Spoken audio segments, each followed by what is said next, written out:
இங்கே மீனவர்கள் மீன் பிடிச்சிட்டு வந்து கரையில் வச்சு பிரிச்சுட்டு இருக்காங்க. அப்போ அந்த பிரிச்சுட்டு இருக்கும்போது அதில் ஒரு அதிசய கல் இருக்குது. அதை எடுத்து பார்த்துட்டு இது தேவையில்லாத கல்லுன்னு சொல்லிட்டு தூக்கி போட்டுறாரு. அந்த கல்லை எடுத்து கோட்டை காம்பவுண்ட் சுவரில் கொத்தனாரு, ஒரு கேப்பில் வச்சு பூசிடுறாரு. ஒரு நாள் அந்த மீனவருடைய பொண்ணு அந்த கோட்டை காம்பவுண்ட் சுவர் மேலே ஏறி அந்த பக்கம் என்ன நடக்குது அப்படின்னு சொல்லிட்டு வேடிக்கை பக்கம் மேலே ஏறுறாங்க.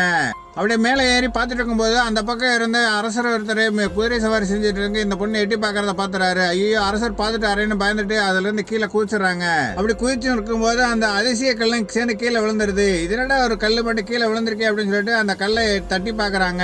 அப்படி அந்த கல்லை தட்டும் போது அந்த கல்ல இருந்து ஒரு அதிசய அலாவுதீன் வராரு. இதை பார்த்து அந்த பொண்ணு மயங்கிறாங்க. அந்த மயக்கத்தை தெளிய வைக்கிறக்காக ஒரு எண்ணெய் விட்டு அலாவுதீன் மயக்கத்தை தெளிய வைக்கிறாரு. உன் ஆசை என்னன்னு கேட்கிறாரு. உடனே அந்த பொண்ணு, எனக்கு அந்த அரசவையில போய் சேரணும் அப்படின்றதுதான் அவள் ஆசைன்றாரு. உடனே அந்த பொண்ணுக்கு ஒரு எண்ணெய் கொடுத்து அழகாக்குறாரு. அப்படி அழகான இந்த பொண்ணு இப்படி இருக்குன்னு சொல்லிட்டு அந்த அலாவுதீனே போய் அரசன் கனவுல போய் சொல்லிடுறாரு. உடனே அந்த அரசர் வந்து பார்த்துட்டு இந்த பொண்ணோட அழகுல மயங்கி இளவரசி ஆக்கிறாரு.